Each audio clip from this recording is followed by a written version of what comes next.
Hey, no time, what's up? It's a culture detective here, running out of time really hard. I have a biology exam later today. Actually, I have a biology exam 3 hours later, and I still haven't finished studying, so I am screwed. And I also got tons of assignments and projects to catch up on. But anyways, today I'm going to be doing an album review on the new Ashenspire album, Hostile Architecture. So Ashenspire is a Glaswegian avant-garde metal band, and this is their sophomore album.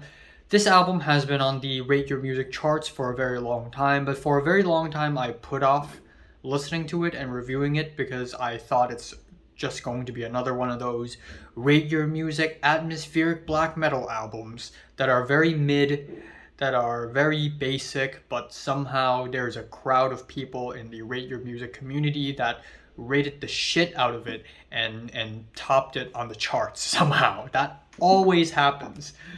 But I'm glad this is not the case because this album is actually really freaking good.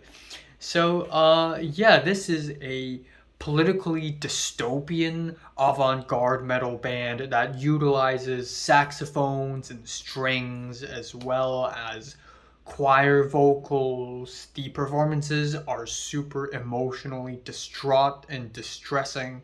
The album opener, The Law of Asbestos, mixes black metal with jazz and prog rock with dense layers of strings and saxophones. Lyrically, it is about the homeless and it is about the modern life. And given the album title and the album cover, you know what you're in for. This album is dusty, gray, full of cancerous fumes, and in sonic form, which is quite an experience. The second track, Beton Brute, is about generational misogyny, and on top of that, somehow lyrically it ties into astrology as well, and that resulted in some pretty damn poetic lyrics. This track is also very emotionally intense with the pummeling guitar riffs, which are insane. That is followed with Platin Bow Persephone Praxis, the third track, with its intense reeds and guitars. Again, lyrically, it is about the modern life. It is about living and working and living and working, and it is really drony, but in a good way. And the second half goes minimalist with the cycling saxophones. Then we have a bit of a midway interlude with How the Mighty Have Vision, which is a group choir interlude, group vocal interlude that is harrowing and gorgeous. We have the frontman of the band singing on top of it, which I felt was a little out of place, but it still sounded pretty amazing. The track Tragic Heroine is a raging barn burner with intense black metal riffs, and lyrically it is about a collective power from the people suffering from poverty. And again, you see themes of poverty and working class again and again and again on this album. Especially on the next track, Apathy as Arsenic, Lethargy as Lead, which is a really cool track title.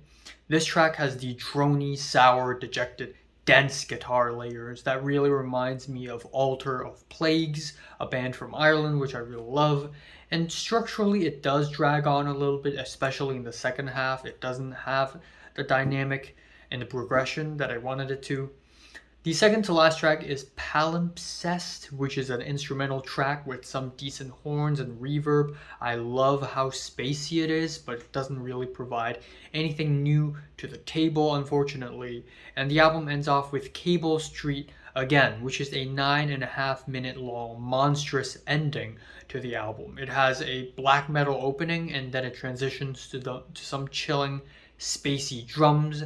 It is very powerful, and it also has some really strong and dystopian political messages about how if all this rambling is considered crazy, then we need to really reevaluate ourselves because our society has crumbled to the point where fighting for the working class is considered radical. But yeah, I just love how musically multifaceted it is. It's devastating, it's anxiety inducing, and it's a very powerful end to the album. So yeah, this is a really good album. I wouldn't say I loved every moment of it, but for the most part, it is fantastic, and I'm giving the new Ashenspire album a strong, decent 8 out of 10. So have you listened to the new Ashenspire album from Wonder Ten Numbers. Rate it, like, and subscribe if you want more. And thanks for watching. This might be the second last individual album review I'm going to do this year because I really do not have time for anything. It's going to be a miracle that I would even be able to film and edit and upload my list week videos by the end of December, and not even by the end, by mid-December, because by the end I won't be here. So yeah, I will be reviewing this album when Trico releases their last album. That's probably going to be my final album review. And then I will have a mini albums review at some point, probably, perhaps. And I think that's pretty much it for 2022. And yeah,